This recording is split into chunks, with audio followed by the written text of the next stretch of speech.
Ya está conectado su micrófono.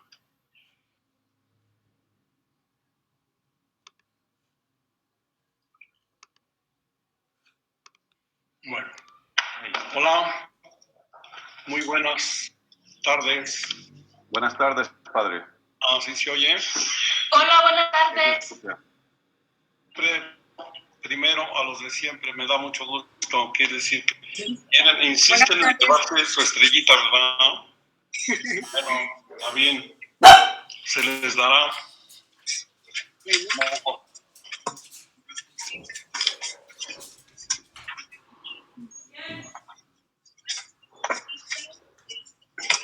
Y ahí con su sombrerito. Está bien. Ánimo, buenos días a todos. No, buenas tardes. Buenos días. Buenas tardes. Ya pasó de las 12. Bueno. 12:15, en punto.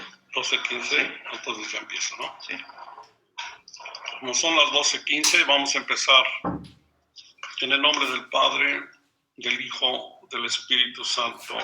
Amén. Ahora vamos a seguir con las oraciones que tiene este libro, La subida al monte Sinaí, de Raniero Cantalamessa. Decía yo al principio que fue uno de los que le daban ejercicios al Papa. El Papa, a los dos papas, al Papa Juan Pablo y al Papa Benedicto. En el capítulo de este libro, que les digo que son capítulos chiquitos, capítulo 11, En pie sobre la fortaleza, termina con una poesía, pero preciosa, de un premio Nobel. ¿Se acuerdan ustedes? O a lo mejor ya no se acuerdan, desde los años 60. Premio Nobel de Literatura hindú, Rabindranath Tagore.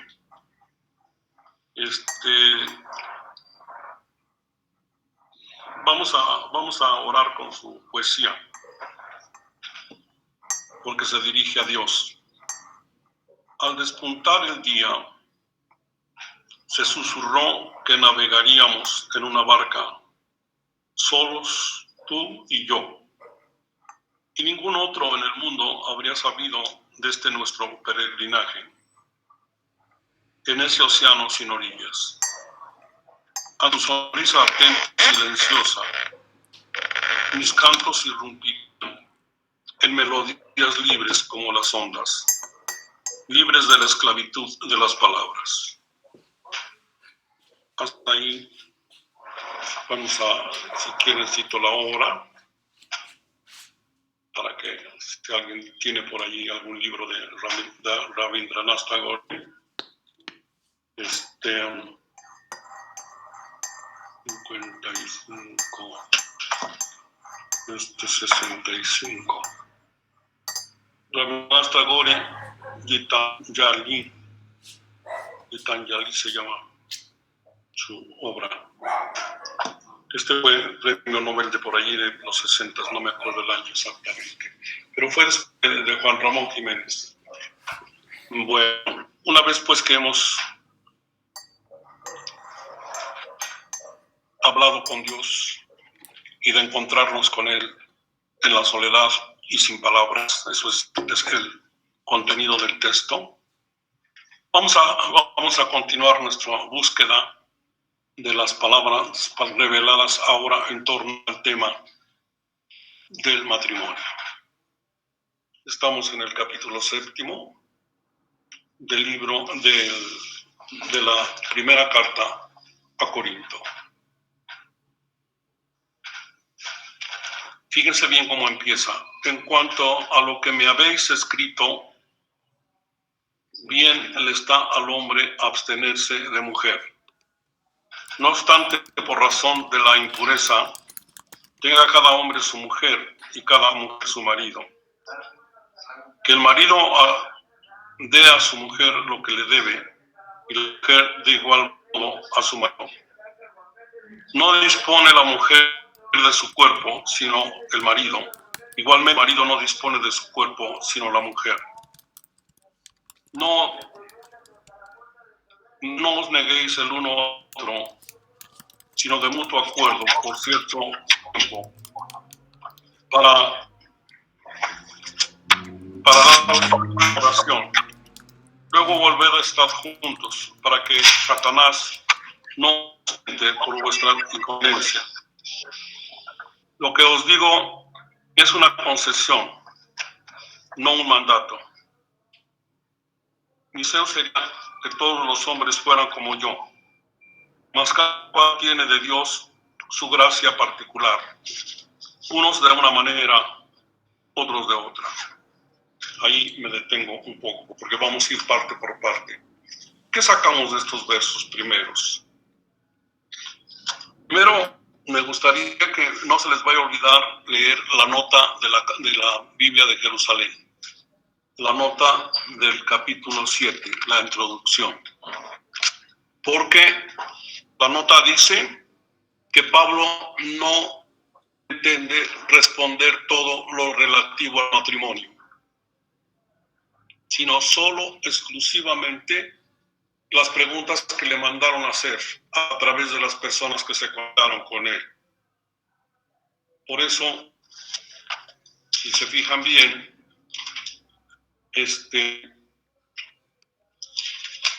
dice, peride on egrapsate, palon antropo, geneikos me testai. Dice, en torno a lo que me habéis escrito, eso quiero subrayar, en torno a lo que me habéis escrito, quiere decir que ya todos los problemas que había oído que descomponían un poco la armonía de la comunidad, ya los explicó. El primero de todos, la que ya vimos, la división. El segundo, el caso del incestuoso. Tercero, el asunto de los tribunales. Acudían a los tribunales paganos para que les resolvieran sus problemas. Y cuarto, lo que ya saben que va a estar presente en todas sus cartas, la recomendación de que se abstengan de toda fornicación, porque estaba muy extendida y tan extendida que los bautizados la veían igualmente, pues no sentían ninguna culpabilidad, sino que la seguían practicando de la misma manera, dado que ya en ciudades como Corinto o Éfeso, en Éfeso pues la prostitución era sagrada, era una forma de darle gloria a la diosa importante de Artemisa, que estaba allí en esa ciudad de Éfeso. Y Corinto, ¿se acuerdan? Decía que la palabra coincestai significaba fornicar, de tal manera que pues era un puerto y por ahí llegaban todos los hombres de todas las razas y todas las mercancías y todo el dinero, pues una de las costumbres era la fornicación. Bien, en la página 82, el varón y la mujer tienen los mismos derechos y deberes dentro del matrimonio. Ninguno de ellos tiene una potestad ilimitada sobre su propio cuerpo. Ni el marido debe negarse a la mujer, ni ésta frente a su esposo en el mismo caso. Esto de la igualdad del hombre y la mujer, lógicamente Pablo no lo inventa, porque acuérdense que les pedí que leyeran el capítulo 19 de Mateo, porque esas son palabras directas de Cristo. Pero si a alguien se le olvidó leerlas, las leo, o alguien que me las lea, por favor, para que así cambiemos de voz. Alguien que lea desde Mateo 19:1 y siguientes. ¿Quién sea?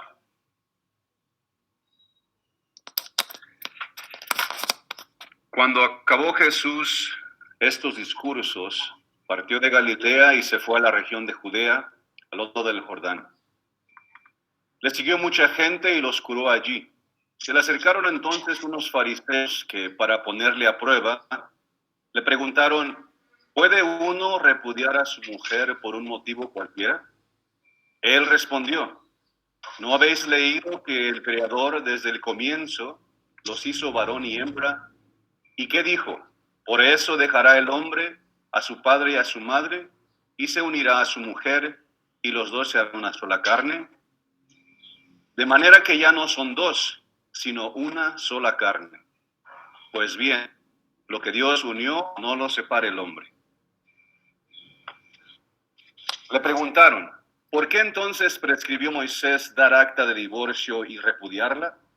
Les respondió, Moisés permitió repudiar a vuestras mujeres a causa de vuestra cerrazón de mente, pero al principio no fue así.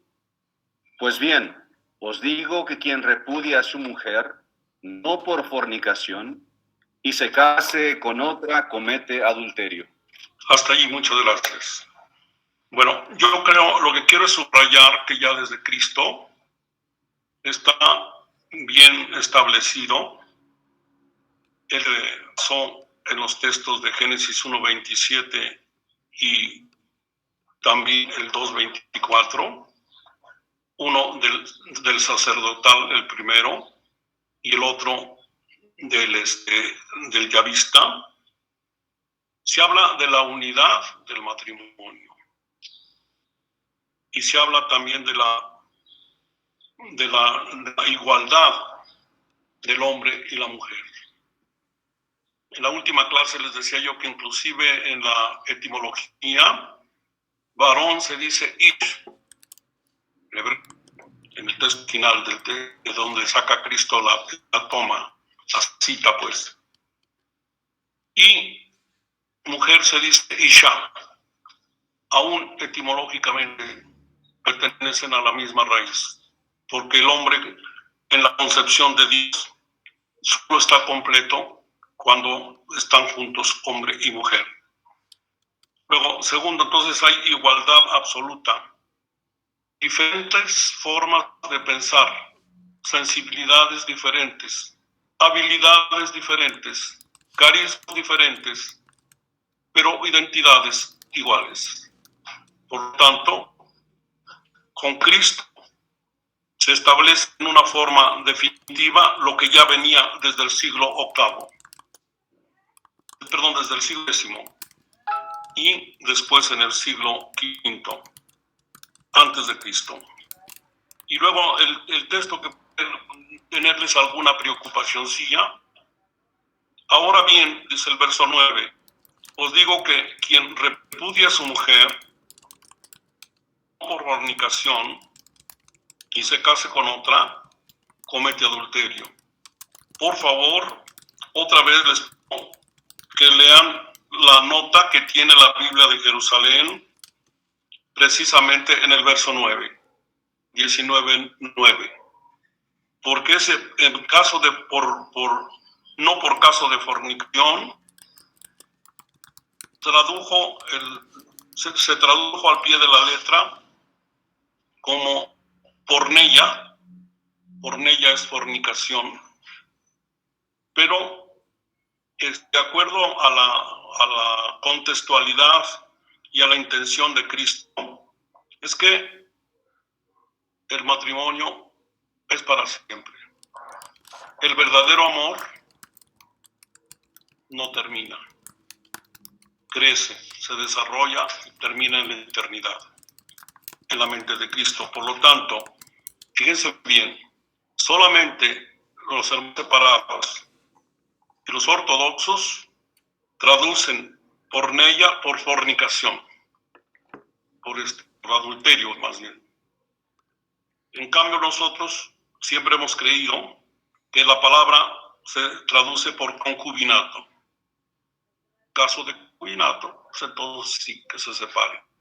Pero en general, la mente de Cristo, el matrimonio es para siempre. Y de acuerdo a la pregunta que hacía el otro día Canto, ¿cómo se llama? Recuerden que decía la iglesia no divorcia. La iglesia solo aclara si el matrimonio estuvo viciado desde el principio, si hubo algunos impedimentos por los cuales no se podía llevar el matrimonio.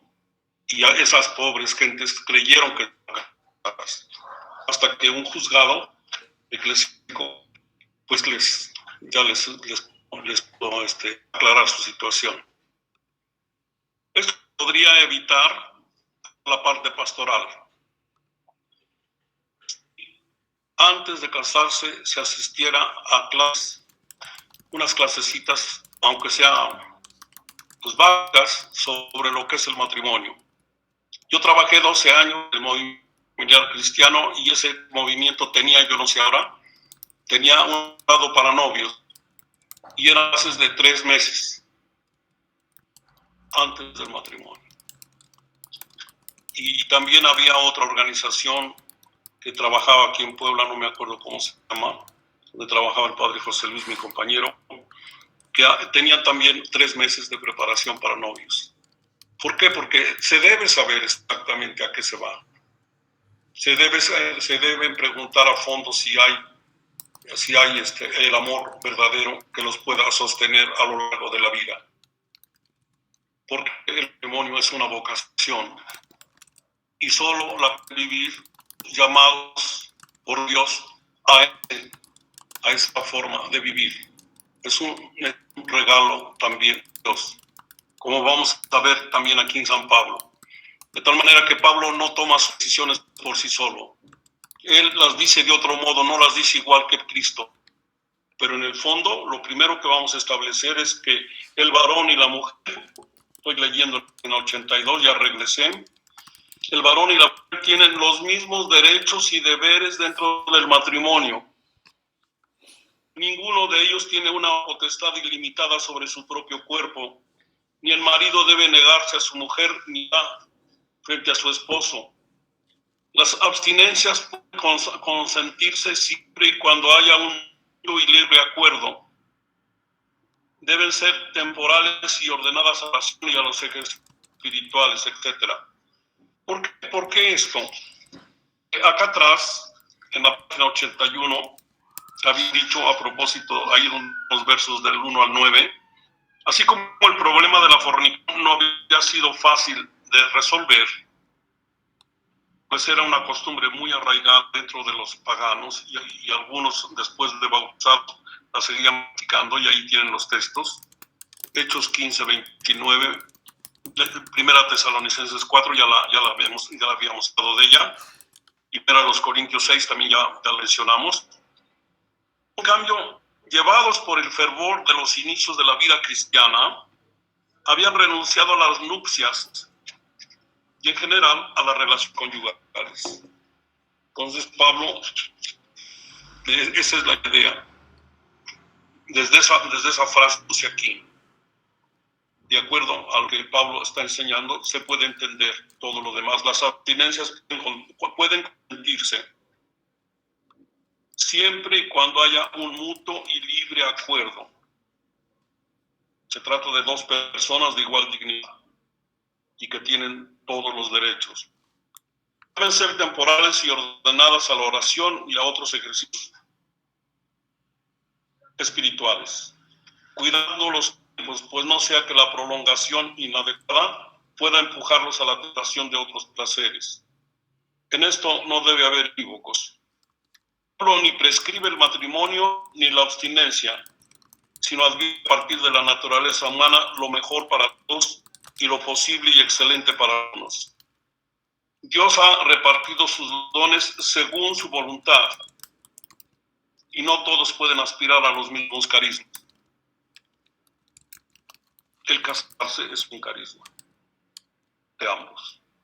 Aún faltan los comentarios posteriores. Después hablaríamos de Efesios 5, 21, 33. Por eso dije que leyeran la nota de la Biblia de Jerusalén, donde dice, Pablo no está contestando aquí todo lo referente al matrimonio, solo lo que le escribieron ¿cómo se llama? Los corintios, lo que dijeron ellos, lo que le preguntaron. Están precisamente contando a sus escritos. Luego, en los versos que siguen, en los versos 10 y 11, Vamos a regresar, a ¿cómo se llama? A nuestra carta. A ver, yendo 10 y 11, por favor. Alguien en nuestra carta ya. En cuanto a los casados, le den, no yo, sino el Señor, que la mujer no se separe del marido, pero en el caso de que lo haga, que no vuelva a casarse, o que se reconcilie con su marido y que el marido no se divorcie de mujer. Perfecto. Creo que eso está muy claro. Yo escribí estas líneas exegéticas. Su llamamiento a la virginidad no disuade a nadie de la vida matrimonial. Es mejor casarse que ser vencido por el fuego de las propias pasiones. ¿Se acuerdan de lo que me preguntaba José Luis hace 8 días? Que abrazarse con el verbo, con una palabra, un verbo que tenía una raíz que empezaba con pir y hacía relación. Para el matrimonio, lógicamente la metáfora, ¿no? Para el matrimonio rige una importante ley exigida por la dignidad del hombre, que es la de indisolubilidad. El apóstol de las Gentiles nos recuerda, como en otras ocasiones, esta palabra del Señor, que podría estar registrada en Mateo 19:9. Claro que sí, ya lo leímos. Y que transmitida por la tradición, los evangelistas la recogieron para la posteridad, por su valor único en la historia de la vida matrimonial, ya que pone a ambos cónyuges en la igualdad de derechos y al amor, en la verdad de su perpetuidad. El amor verdadero es para siempre. Sí. Y esto lo vamos a seguir predicando hoy, mañana y dentro de un siglo. Y mientras esté en la iglesia. ¿Por qué? Porque es disposición de Jesucristo y que se basa precisamente también en la psicología humana. El amor verdadero es para él. Las dificultades propias del matrimonio, porque hay dificultades lógicamente, la disparidad de formas de pensar y de ser, pues son el campo de trabajo, la santidad de los contrayentes. Santidad que se logra con la presencia amorosa y contribuyente de Dios. Sin la ayuda de Dios, el amor sería sueño. Entonces, el matrimonio es un sacramento. El sacramento supone es una intervención poderosa de Dios, ayuda a sublimar el amor en cada uno de ellos, a sacrificarse para que el otro sea feliz, a entenderse, a servirse y a tener, y decir soportarse. No, la palabra no me gusta. A aceptarse ricos por ser diferentes. Creo que dije mejor. Bueno, versus indisolubilidad del matrimonio. Así que Pablo no está predicando nada distinto de lo que predicó Jesús. Versos 12-14. Alguien que lo vea, por favor. En cuanto a los demás, digo yo, no el Señor, si un hermano tiene una mujer no creyente y ella consiente en vivir con él, que no se divorcie de ella. Y si una mujer tiene un marido no creyente, que consiente en vivir con ella, que no se divorcie. Pues el marido creyente queda santificado por su mujer, y la mujer no creyente queda santificada por el marido creyente. De otro modo, nuestros hijos serían impuros, mas ahora son santos. Hasta ahí gracias, nada más. Bueno, sin embargo, no existen matrimonios entre cristianos solamente, sino también entre un contrayente pagano y un cristiano, es decir, matrimonios mixtos. Entiendan que Pablo está escribiendo esta carta en el año 56. Por lo tanto, la pequeña comunidad de Corinto pues era realmente pequeña al lado de los 500,000 habitantes que tenía la ciudad, que eran paganos. y por lo tanto ya matrimonios, o sea, ya había uniones entre cristiano y pagano, que era lo más común en ese tiempo. En estos casos, mientras el fiel consista en seguir viviendo con el cónyuge pagano, no se deshaga tal unión. No es palabra de Jesús, sino del apóstol. Por eso, hasta ahora, se llama privilegio paulino. Ese es el privilegio paulino. Esto puede favorecer la conversión futura del infiel y asegura desde ahora la santidad del matrimonio y de los hijos. En el último verso que leíste, habla de los hijos. El Evangelio no pretende en este aspecto una revolución de las formas externas de la vida, sino prevenir de antemano contra situaciones peligrosas. Pero por el otro lado también, si en algún momento deciden separarse, no están ninguno de los dos obligados a someterse a un juzgado eclesiástico, diríamos así. Simplemente terminaron en paz, se dieron cuenta que no podían convivir, no había matrimonio propiamente porque uno de ellos no estaba bautizado, pueden separarse. Y esos casos se suelen dar mucho ya en la práctica. Yo como sacerdote pues he atendido a muchos, no paganos y cristianos, porque la mayor parte aquí se bautiza aunque no sea cristiana, ¿no? Sino de gente que ¿cómo se llama? Que se casan por lo civil y no se casan por la iglesia. De hecho, ya hay mucha gente así, ¿no? Entonces, si van a pretender nuevas nupcias, si ya lo pensaron, si ya llegaron a esa situación, pues no hay nada que los detenga. No, a esos no los voy a mandar al tribunal eclesiástico. Es lo mismo que está diciendo Pablo, es el llamado privilegio paulino, en cierta forma, porque el privilegio paulino propiamente se aplica cuando se trata de un pagano y un bautizado. Pero ya en la práctica pastoral, entonces es lo mismo. Bueno, 15:16, por favor, alguien más.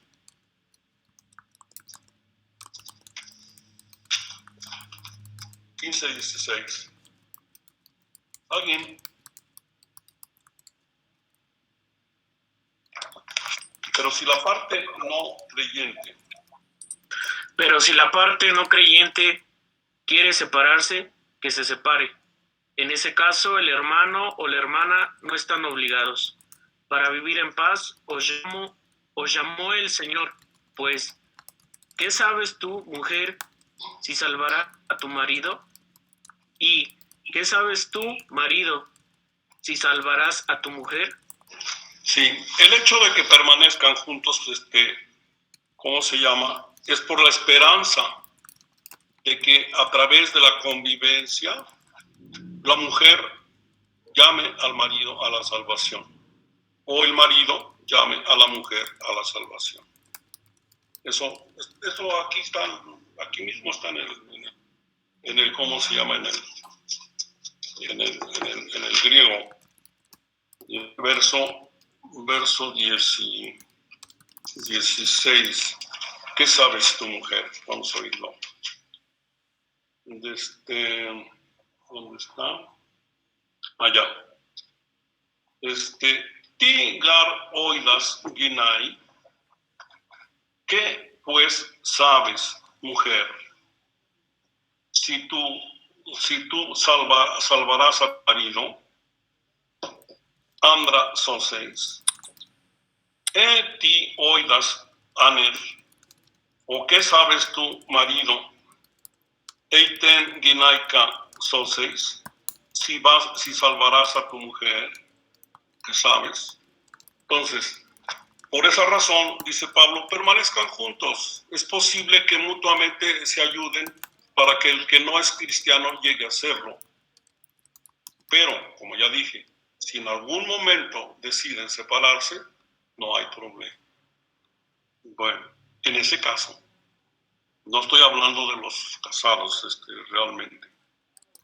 Versos del 25 al 40 es muy largo. Yo creo que empezamos por el verso 17, que el verso 17, si quieren apunten, el verso 17, el verso 24, perdón, el verso 20 y el verso 24 prácticamente dicen lo mismo. Se repite se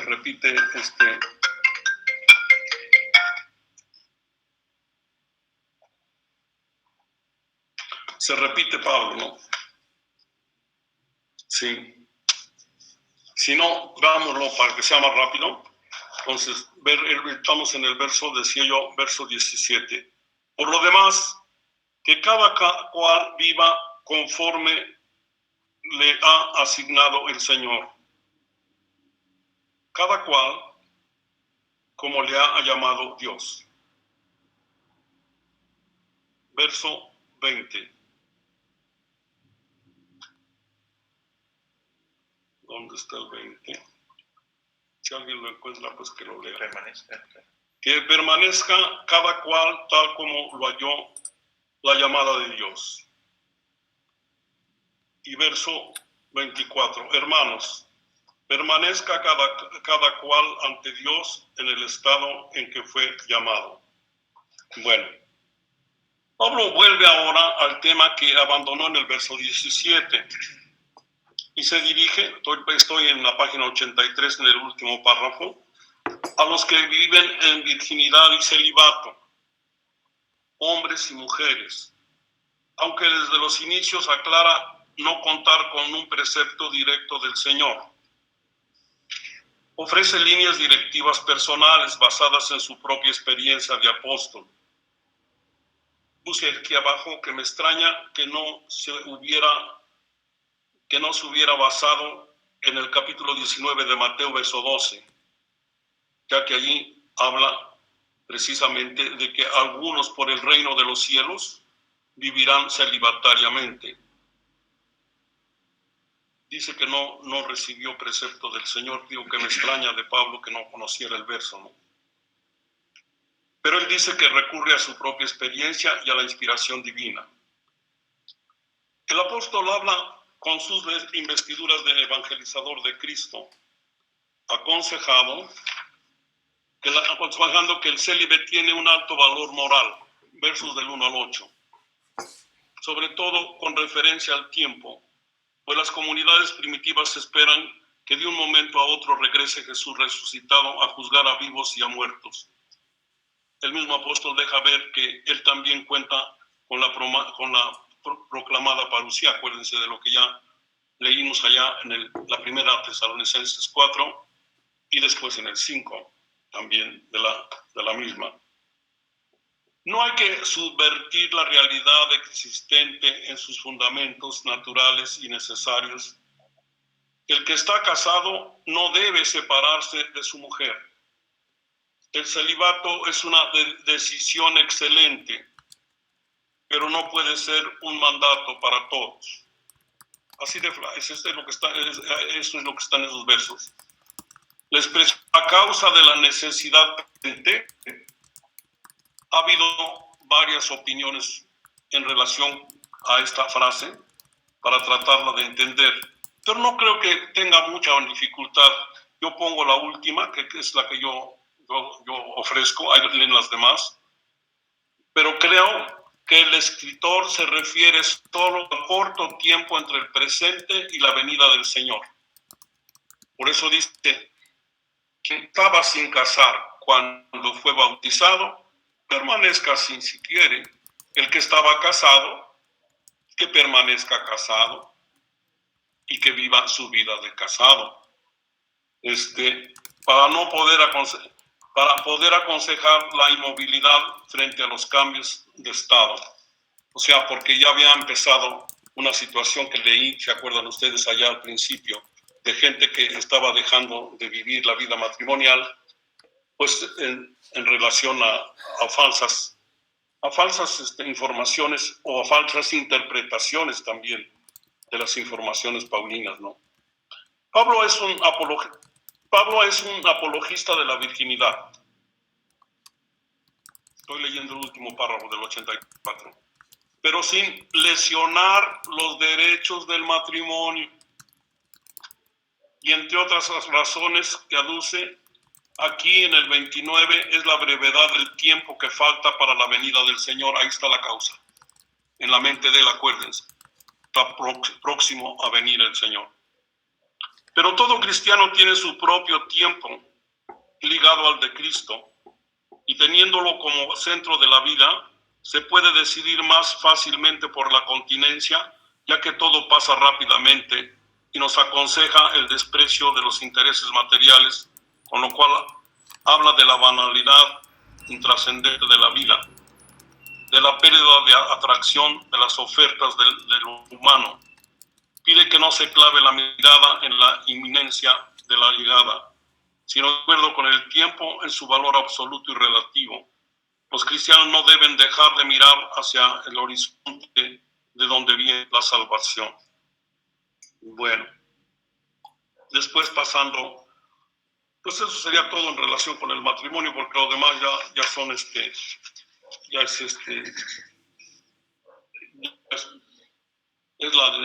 lo referente a la virginidad, que Pablo la aconseja por encima de todo. Nada más que quiero que quede claro, cuando habla de virginidad o habla de celibato, no está hablando de la vida religiosa. Yo no encuentro dentro del Nuevo Testamento ninguna invitación revelada por Dios para vivir la vida de conventual. Eso los he dicho a mis alumnos desde hace tiempo. No. Pablo aquí da como motivo de la vida celibataria el que la gente esté más dedicada a las cosas divinas. Y tratándose de los casados, también se invita a que no preocupe, sí, ya se sabe que se van a preocupar de las cosas materiales que necesitan para la subsistencia de ellos y de sus hijos, pero que no olviden que el núcleo central es Cristo, es la relación con Dios. Y el que está en mejor posibilidad de entregarse totalmente a Cristo, por eso dije que es un apologista de la virginidad, es el que no tiene otros cuidados más que la relación directa con Cristo. Aunque, repito, no está hablando de conventos, está hablando de vivir en relación de entrega total con el Señor.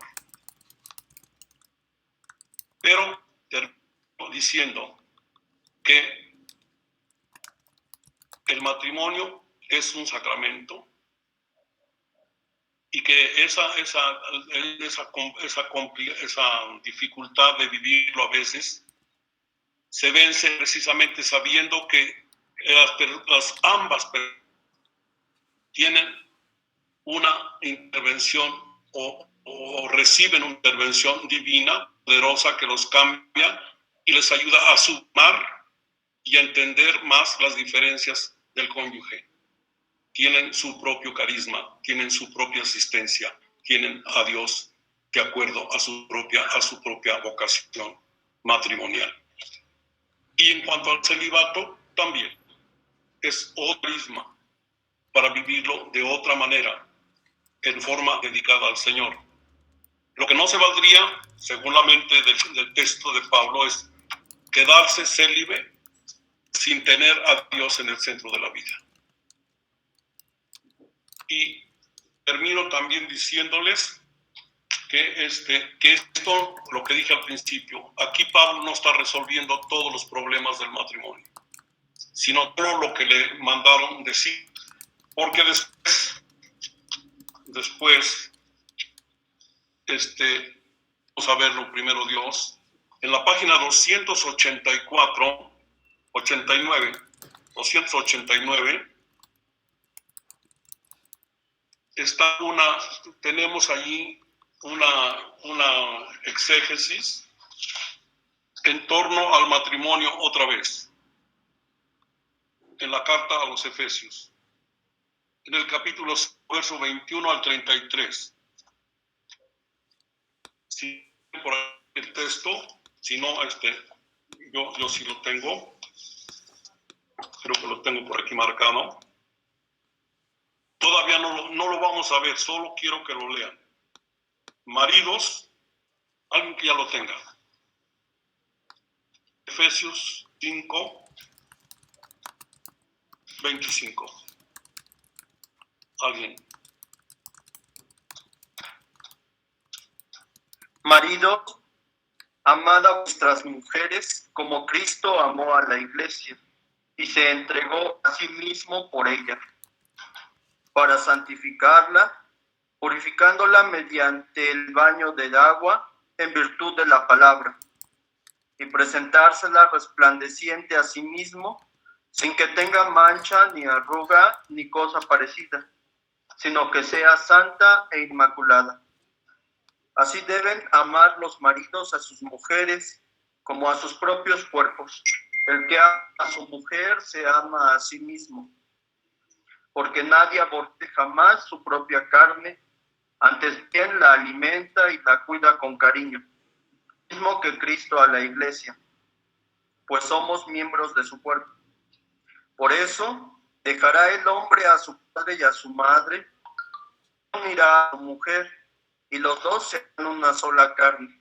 Otra vez el texto del Génesis 2:24, que cita a Cristo. No voy a hacer la exégesis, ahí ustedes la pueden leer mientras, porque un día la vamos a trabajar. Solamente que quiero terminar, porque aquí en el diccionario me acordé que un día había yo leído unas frases muy bonitas en este diccionario. Yo tengo muchos diccionarios y entre ellos tengo este de liturgia, pero tengo en este diccionario de liturgia les aparté un cito que cita, que hace el artículo sobre el matrimonio de un artículo de la revista Concilium escrito por Leonardo Boff. Y dice así, se me hace muy, por eso se los quiero leer como para despedir el tema. El amor, el hombre siente la experiencia de la plenitud, de la generosa benevolencia, de la convivencia y del encuentro unificador. Sin embargo, percibe también que en el amor está siempre amenazado por la infidelidad, por la separación y la muerte. De que el otro no es la respuesta plena y exhaustiva de los anhelos del corazón. El hombre suspira por un amor eterno y profundo. Ciertamente que lo que él ama no es solamente otra persona, sino el misterio de la persona, misterio que se revela y se encarna en ella, pero que también se oculta y se retrae. Las religiones llaman a ese misterio supremo e inefable que todo lo penetra y circunda, y todo se revela y se oculta. El tú al que el hombre está abierto radicalmente no es, por tanto, el tú hermano, sino el tú divino. Por eso, en lo profundo, el hombre está desposado por y con Dios. La otra persona es el sacramento de Dios. Qué hermoso. El lugar personal de la comunicación epocal y histórica del amor divino. Voy despacio porque quiero que lo gusten. Uno es sacramento para el otro, donde Dios se manifiesta como próximo, porque es sentido en la excelencia del amor, y al mismo tiempo como distante, porque se oculta bajo el sacramento. Decía yo, diccionario, esto lo tomé del diccionario de liturgia, de Misiones Paulinas, pero cita a su vez un artículo de Concilium del padre Leonardo Bo. Me encantaron estas palabras. No sé si hay alguna pregunta. ¿Alguna pregunta? Porque dije que Pablo no aquí en Corinto no le responde a todo, sino a lo que le trataron. Después se va a completar con Efesios. Y la terminación esta de Efesios es preciosa. Después la leen ustedes allá en su casa. Ya les di la página para que lean la terminación esta de Efesios, donde habla ya del amor que el hombre debe sentir por su mujer y del amor que debe sentir la mujer por el hombre, teniendo como fundamento el amor que Cristo sintió por su iglesia, que dio la vida por ella. Adelante, ¿alguna pregunta? Monseñor, Sí. Dos preguntas. La primera, Dos preguntas. La primera. Sí, la primera. ¿Cómo podía conocer Pablo lo que dijo Mateo en el capítulo 19? Si fue primero Pablo y luego Mateo. Los que enseñaron a Pablo debieron haberle comunicado esto que dijo Jesucristo.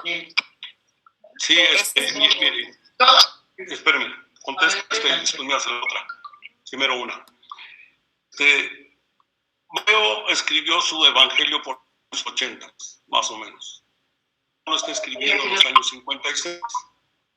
Pero Cristo ha predicado su doctrina por allá, por antes de los años 30, en torno a los años 30. Por lo tanto, para cuando Pablo escribe, ya van 20 años que pasó que murió Cristo.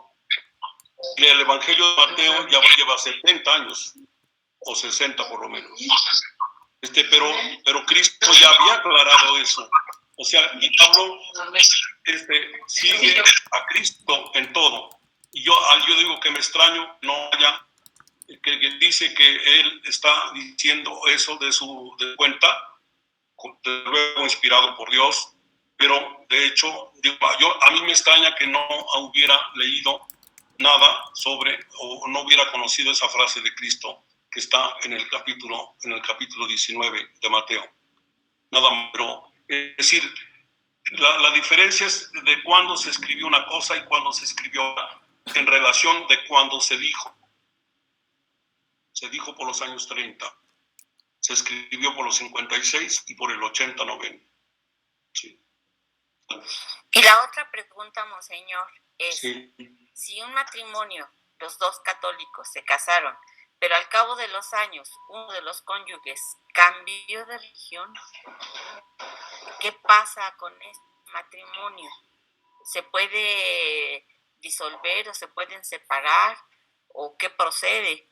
Porque la vida se hace difícil. Pues de acuerdo a lo que acabamos de oír, primero lo que acabamos de oír, hablamos de la parte pastoral, que no deberían separarse, al contrario, ellos se casaron siendo bautizados los dos, y por tanto deben de no perder la esperanza de que algún día el otro, después de la Iglesia Católica, reflexione. Conducta del que se queda dentro de la Iglesia Católica, o sea, sí, el que se queda dentro de la Iglesia Católica debe servir de inspiración al otro.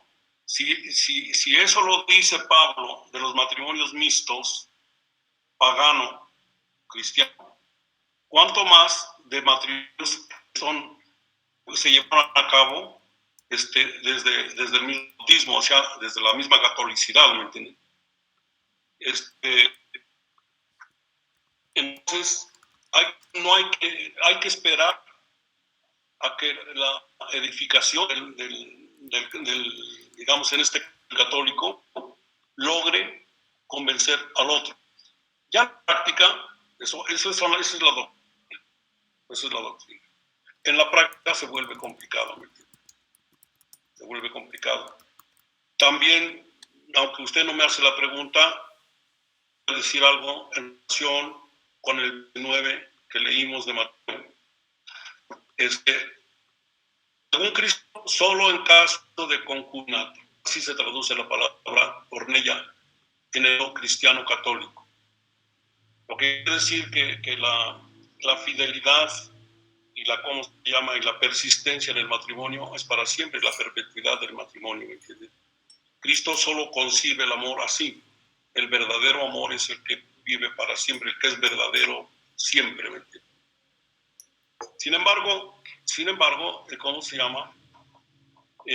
Yo sé por experiencia personal que cuando una persona le es infiel por ejemplo, un hombre le es infiel a su esposa, Cristo está pidiendo que también se perdone, que se entienda, que se espere la persona. Pero yo sé también que cuando una hermosa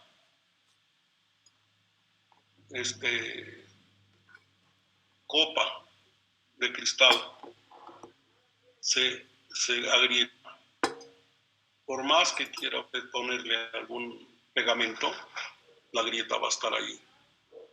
A menos que se tenga una generosidad tan grande para leer desde la cruz de Cristo, perdónales porque no saben lo que hacen, estoy hablando del 23 de Lucas, se pueda entender al otro, si viene arrepentido y diciendo, pues, me equivoqué, ¿verdad? Porque también eso me faltaba decirlo, que ya en la práctica del trato con la gente, pues está trabajo. Ahora, sí, cuando yo sí verdaderamente, sí, ¿sabe qué aconsejo? Cuando no fue una falta, sino ya es la costumbre. Se casó con un don Juan. Un don Juan es una persona enferma mentalmente. Yo suelo decir, ¿sabes qué? Ponle fecha, man. Separar. Porque esto ya no tiene remedio. Necesitaría ir al psiquiatra o no sé. Pero en la mente de Cristo y en la mente de Pablo, aún una falta de ese tamaño se perdona. Ya sé que como dice algún político, yo perdono, pero no olvido. Gracias, eso quise decir con lo de la copa. Se rompe, se rasga un poquito y usted le pone pegamento, pero pues sí, cuando llegan los momentos difíciles de incomprensión vuelve a surgir y el pleito. Y si no hay una disposición de parte de alguien de entender al otro desde la cruz de Cristo, perdónales porque no saben lo que hacen. Sí. Gracias, señora. Muchas gracias. A usted, monseñor. Alguien más, porque estamos hablando de algo muy bello, que es la vida humana, ¿me entienden? Sí, es un Yo, padre. Sí. Yo tengo una duda, padre, que me surgió, porque ya decía el verso 29, que dice que, por tanto, los que tienen mujer vivan como si no lo tuviesen. Y en el texto que también leíamos de la epístola a los Efesios decía: maridos, amad a vuestras mujeres como Cristo amó a la iglesia y se entregó a él mismo por ella. Entonces, ¿cómo comprender este versículo 29? Sí, decía que pues las cosas del mundo o de las personas pues no nos deben de interrumpir, ya que pues el horizonte va a ser Cristo. Pero entonces, ¿cómo comprender esto donde dice que pues hombres vivan como si no tuvieran mujer, pero si en el verso, en la carta a los Efesios dice que los varones pues amen a su mujer como a la iglesia? No hay contradicción. Me gusta tu pregunta, está bien, pero no hay contradicción, porque acuérdate que aquí en este capítulo, en el capítulo 7 que estamos viendo, lo que está muy claro, si tú lo lees con cuidado, porque yo sé que todos ustedes, lo que hemos dicho esta mañana es leerlo en casa, hay que leer el capítulo completo otra vez. Y si vuelven a surgir dudas, pues no hay problema, hay que hacer las preguntas. Está bajo la égida de la próxima venida. Pablo, es como si estuvieras leyendo Tesalonicenses. él sigue creyendo que... Él deja muy claro en el capítulo 5, acuérdate, que no sabe cuándo, que va a llegar como el ladrón, como dolores de parto, pero que va a llegar. Y según la mente de Pablo, va a llegar pronto, porque a veces, más bien no a veces, sino ahí mismo en el capítulo 4 dice que él cree que va a estar vivo para el día de la llegada de la parucía. Entonces, ese verso 29, léelo así: el que tenga mujer como si no lo tuviera. Es decir, entienda que su relación con Dios no debe perderse. En otras palabras, si te lo digo de otra manera, primero, el esposo es hijo de Dios y después es esposo de su esposa. ¿Qué pasó? No, esto sí. Entonces, porque a Pablo lo que dice es que los casados, o sea, la última razón, es decir, la última razón de la vida humana es la vida del reino. Que los casados no pierdan que el camino es santidad, vivir el reino aquí en la tierra. Y los célibes, según la mente de Pablo, que es un apologista de la virginidad, como dije, desde luego, entre en su mente y su corazón a agrandar el reino de Cristo. Pero los casados no olviden que el núcleo central de su matrimonio, el invitado principal a la boda, es Cristo. ¿Sí? Entonces, no se contradicen. Y luego ya lo sublime, es lo que está en el, ¿no? Es decir, de tal modo debe el casado amar a su mujer, porque aquí se habla de maridos, amad a vuestras mujeres, que estén no solo dispuestos a ayudarlas, a estar junto a ellas, en darles seguridad, en cómo se llama, en servirlas, y a inversa también, y a la inversa, sino que inclusive a tal grado que tengan la disponibilidad, que el amor les llegue a tal grado que estén dispuestos a dar la vida por ellas. Que de hecho el convivir es estar gastando la vida con ellas. O sea, como Cristo amó a su iglesia. Y acuérdate la cita del capítulo 15 de Juan. Nadie tiene mayor amor que el que da la vida, ¿sí? Por sus amigos. Entonces, si trasladamos ese verso a Efesios, nadie tiene mayor amor que el que da la vida por su mujer. O sea, es verdaderamente el texto de ¿cómo se llama? De 5 de Efesios, verso 25 y siguientes, el texto que corona toda la idea paulina del matrimonio. Sí. Bueno, gracias por tu pregunta. ¿Alguien más? Sin pena, hombre, aquí nadie se equivoca. Solo se equivocan los que no preguntan. Sí. Tengo una duda. Sí. Cuando hablábamos sobre los matrimonios mixtos, en los versos del 12 al 14, ahí me quedó una duda. No. Espérame, ¿versos del qué? Del 12 al 14. Sí. Cuando se habla sobre los matrimonios mixtos, aquí me quedó la duda. ¿Estos matrimonios adquieren el sacramento o solo la forma de vivir? Repite tu pregunta, por favor. O sea, ¿estos matrimonios, los matrimonios mixtos, adquieren propiamente el sacramento o solamente no adquieren el sacramento? Pero como Pablo no viene, como dije por aquí está escrito, no viene a digamos a desajustar socialmente, no viene a desajustar socialmente a la sociedad de Corinto, que era de 500,000 habitantes, era la capital de allá. Entonces dice, quédense como están, con la esperanza de que el cónyuge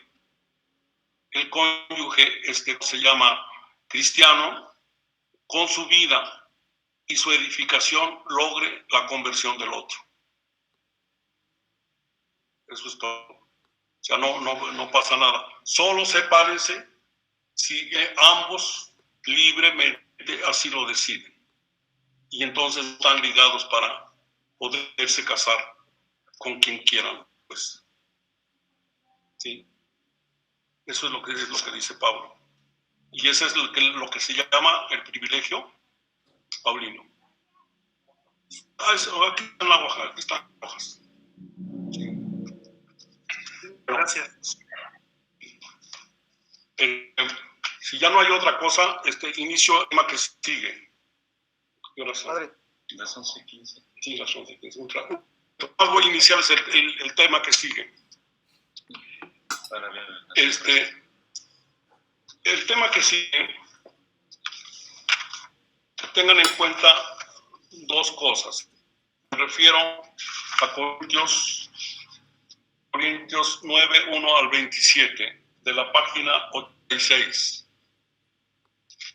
Recuerden los que empezaron desde el principio conmigo, el capítulo 2, el estilo es el hombre. Primero esas cosas, primero acuérdense de ese capítulo, lo leen para que lo entiendan.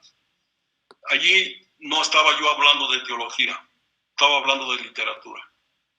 Pero es necesario saber cómo se expresa Pablo para poder entender también sus ideas. Y recuérdense que hablé de una fórmula, de un recurso llamado quiasmo, o también se llama, ¿cómo le llamé? En espiral, ¿cómo se llama? Argumento en espiral, algo, bueno, donde hay 3 puntos que va siguiendo Pablo y los une en todas sus casas. El punto A, el punto B, punto A', ¿se acuerdan? Sí se acuerdan, porque los que estuvieron desde el principio, pero lo digo por si alguien no llegó al principio. El punto A es el planteamiento de los problemas que hay en la comunidad. Es el punto A. El punto B es la iluminación teológica. Y el punto C es la conclusión pastoral. De tal manera que normalmente, como toda conclusión, se inicia con una partícula consecuencial. Diatuto. Por lo tanto, yo les digo que hagan esto o aquello. Lo leen, por favor. Ahí está, les digo, en el 2 capítulo, se llama El estilo es el... Bueno, porque esto que vamos a ver enseguida supone ese conocimiento. Tiene realmente, el tema se compone de 3 capítulos. 8, 9 y parte del 10. 8, 9 y 10. Y hasta el 10-13 estaría la parte, bueno, la divido. El tema es las carnes inmoladas a los ídolos. Es el tema. Explico el tema. Acuérdense que en el libro de los Hechos de los Apóstoles lo tienen ampliamente explicado allí. El Concilio de Jerusalén, capítulo 15 del libro de los Hechos, léanlo si quieren. Ahí lo tienen explicado. La terminación final, los documentos del concilio, podríamos decir así, terminan con las 3 prohibiciones que ya sabemos. Cualquiera que crea en Dios, que es el Señor y dueño de todo cuanto existe, que crea que Jesús es su enviado y que Jesús es el Cristo y el Hijo de Dios, de cualquier raza puede bautizarse. Es la apertura total a la universalidad de la Iglesia de Cristo. Pero dejan 3 condiciones. Nada más que se abstengan de la sangre de los animales ahogados, que es la única condición bíblica. Las otras son condiciones pastorales. La segunda, que se abstenga de toda fornicación. Y tercero, ¿quién me dice la tercera? De mis alumnos del año pasado, el libro de los Hechos, la tercera condición, que está allí en el capítulo 15. Habla Pedro y luego habla Santiago, y llegan a esta conclusión, que se abstengan de los animales, de la sangre de los animales ahogados, de la pornella, o sea, de la prostitución, ¿y de qué más? Y de las carnes inmoladas a los ídolos. De esto habla aquí el 8. 8 hasta el verso 6 es el planteamiento. Había personas en Corinto que se iban al ágora, es decir, al mercado, y compraban carne que ya había sido inmolada a Zeus o Atenea o cualquiera de las diosas o dioses. Pablo les contesta, porque esas carnes eran inmoladas a los ídolos y ya se habían prohibido en el concilio, ¿me entienden? Pablo dice, en realidad, pues viendo bien las cosas, los ídolos son nada, no existen. Por lo tanto, esas carnes ni están consagradas. Sin embargo, absténganse de ellas, no porque los manchen, sino por caridad. Y aquí empieza exactamente en el verso 7 la letra B, por caridad. Capítulo 8, verso 7, la caridad. Y yo simplemente trabajé para ustedes aquí en el libro, porque no puedo trabajar toda la carta capítulo a capítulo, no acabaríamos, serían 1500 páginas, ¿no? Trabajé el ejemplo de Pablo. Pablo se pone a sí mismo como ejemplo de cómo por caridad renunció a muchas cosas, por amor a la iglesia, por amor a Cristo y por amor a la iglesia. Es aquí donde nos vamos a encontrar la frase, ay de mí si no evangelizare. Y la puse en especial porque quiero que se complete lo que vemos sobre los ministros de Cristo, los diaconoi. Pablo es un diaconoi, es un diaconos, es decir, un servidor de Cristo.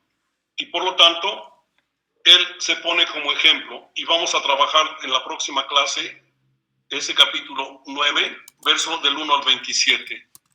Vamos a ver qué cosa nos dice Pablo de sí mismo, a qué cosa ha renunciado y qué cosa ha hecho. Y solo lo hizo para ganar a todos para Cristo, para no dar un mal ejemplo. Por lo tanto, termina en el ejemplo de Pablo, termina en el 27, y después sigue en el capítulo 10, lecciones de la historia de Israel.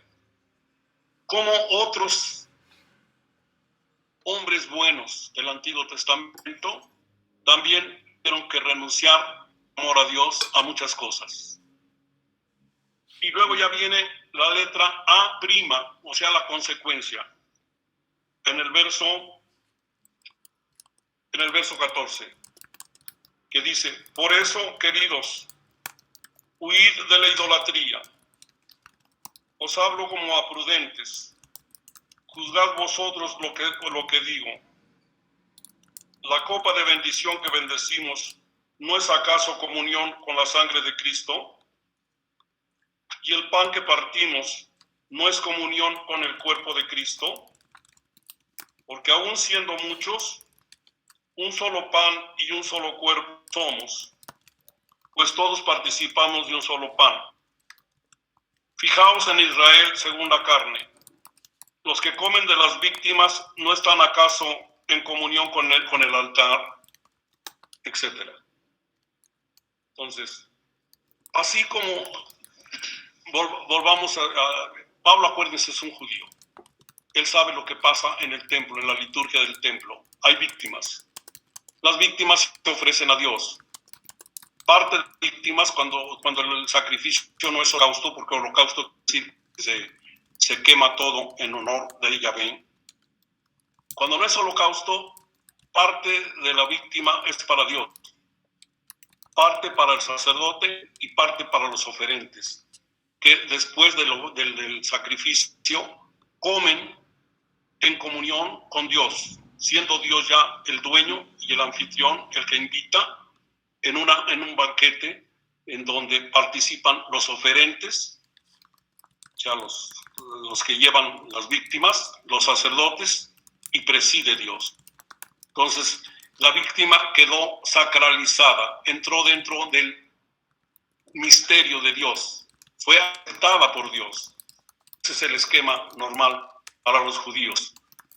Pablo dice de todas maneras al final, dice, pues lo más práctico es que nos demos cuenta que la intención de esas gentes era consagrar las víctimas a los dioses. No participemos de esas carnes, aunque en sí mismos sabemos que no existen los dioses, que no hay nada de consagración de esas carnes. Por caridad con los que van a entrar al cristianismo, por caridad a los débiles, absténganse de comer esas carnes. No vayan a pensar los que apenas están formándose.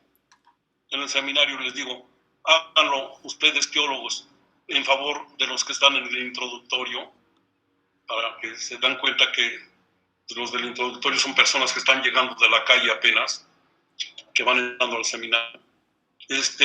Háganlo para que los primeros que los vean no se escandalicen, porque ellos no tienen la formación espiritual que tienen ustedes. Pero vamos a la próxima clase, vamos a ver precisamente el capítulo 9, el ejemplo de Pablo. ¿Alguna pregunta? Sí. Los pendientes. Sí, ¿alguna pregunta?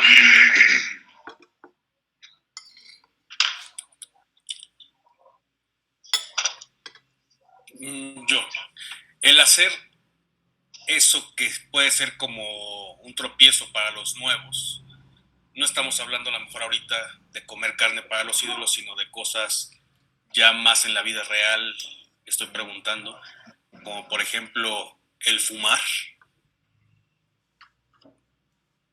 Bueno, eso puede hacer creer. El fumar lógicamente es algo dañino para la salud. Pero cuando alguien ha adquirido el vicio, pues entiendo que es complicado. Yo fumé un tiempo, pero un día decidí dejarlo. Me costó mucho trabajo.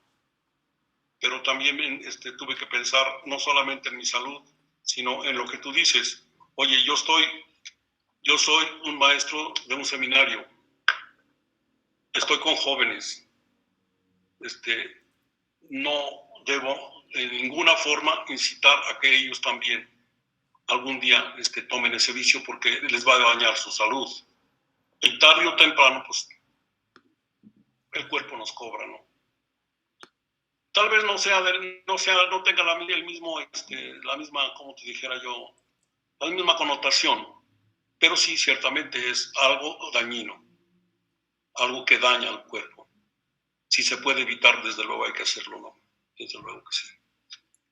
Afortunadamente, hoy el número de sacerdotes que fuman es muy reducido, prácticamente casi nadie. Afortunadamente, antiguamente habíamos muchos. Eran épocas, son épocas. Bien, voy a darles un aviso que me gustaría que me hicieran caso. Ya vamos a empezar el segundo semestre,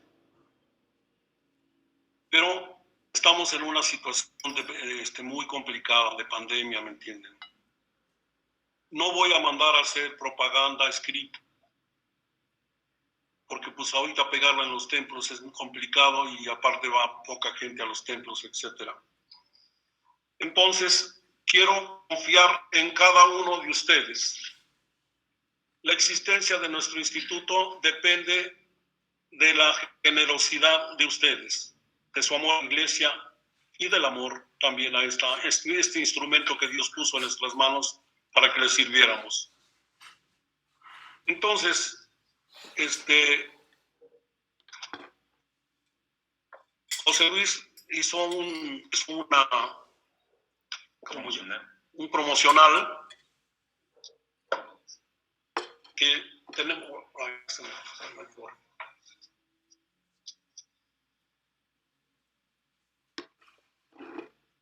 Si quieres, se los muestro. Sí.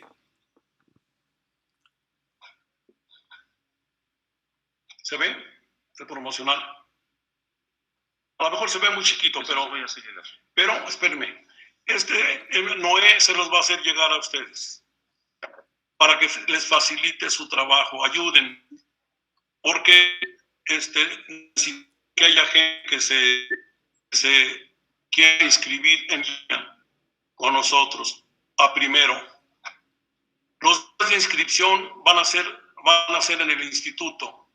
Apunten, por favor, las personas, todas ustedes, porque yo tengo mucha confianza a ustedes y sé que amamos el instituto, que es un instrumento con el cual trabajamos desde hace muchos años. Nació en 1974. Ahí lo tienen. Ahí está el promocional ya. Sí. Bueno, pero yo les digo todos si quieren apuntar. Los de inscripción son del día 26 de octubre, lunes 26 de octubre, al 31. De lunes a sábado, 26 al 31 de octubre. De las 10 de la mañana a la 1 de la tarde.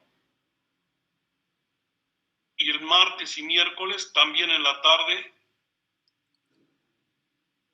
de 5 a 7.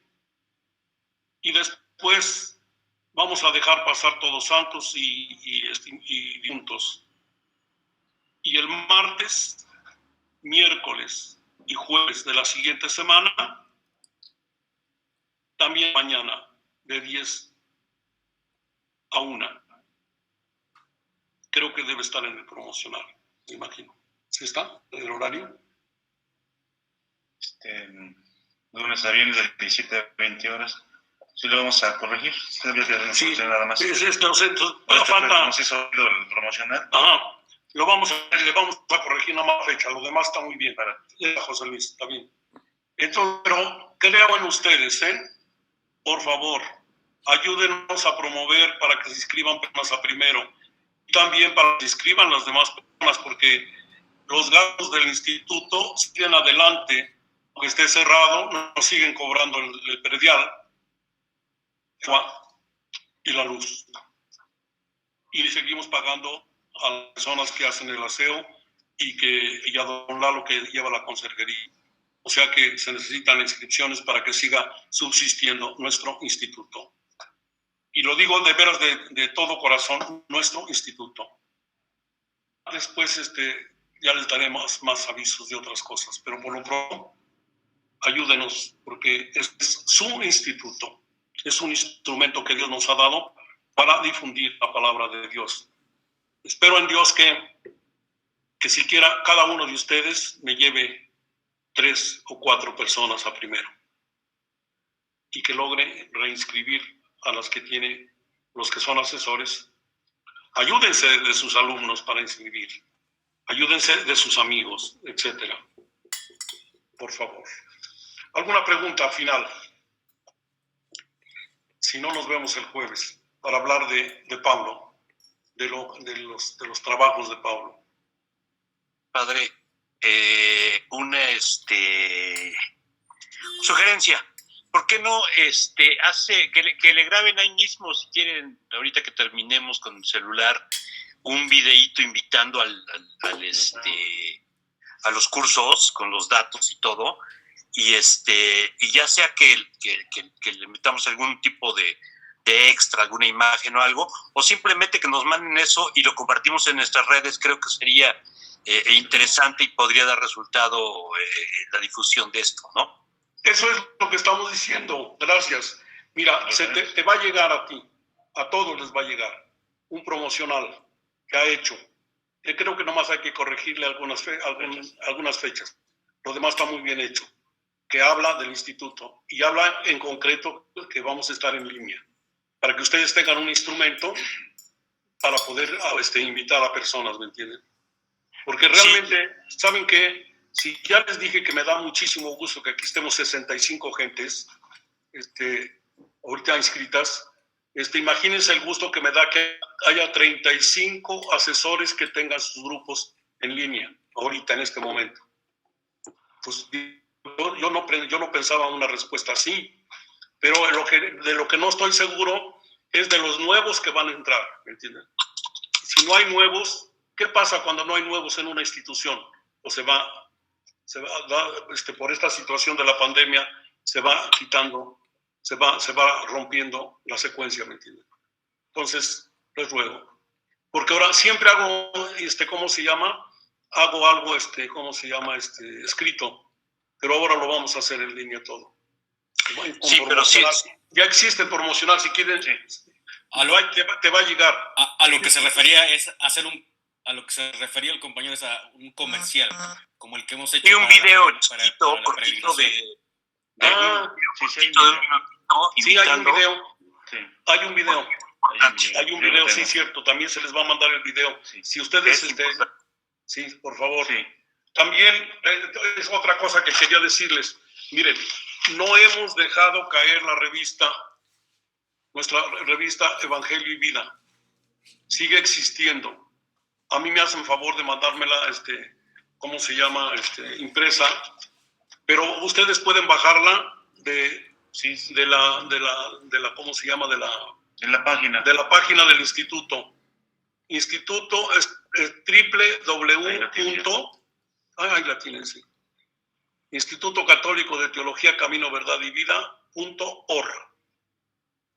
Ahí pueden bajar la revista completa porque seguimos tratando de hacer presente nuestra revista para que mucha gente la lea. Porque pues es una forma de hacer presente pues nuestras ideas dentro de este mundo. Sí, se lo voy a compartir a través de WhatsApp a los que tengo anotados acá. Voy a hacer llegar la revista para que ustedes desde tu teléfono móvil puedan leer la revista. Sí, a más tardar mañana yo se las hago llegar la revista. Sí. Que los artículos de la revista de veras cada día están mejores, están bien, ayudan mucho, pero hay que promoverlo. Porque si tenemos algo que Dios nos ha dado, ¿por qué no compartirlo? Vamos a compartirlo con la gente. De alguna forma vamos a llegar a que la gente se acerque a Dios, porque al final de cuentas, si ustedes andan buscando a Dios, y lo andan buscando de veras, les debe importar que otras gentes también lo hagan. Nada más. Eso es todo. No debe importar a todos el que otra gente de alguna manera lo encuentre. Bueno, muchas gracias y nos vemos el jueves aquí otra vez para hablar de Pablo. Y después, ¿saben de qué vamos a hablar? El otro tema es la Eucaristía en Pablo, el capítulo 11. Es el que sigue. Si quieren adelantarse a leerlo, ahí está. Porque es el que sigue. La Eucaristía en Pablo, sí. Bueno. Padre, una pregunta. Arturo. Sí. Arturo. Yo apenas ingresé hoy, me invitaron, pero tengo una duda. Escuché del curso que van a aperturar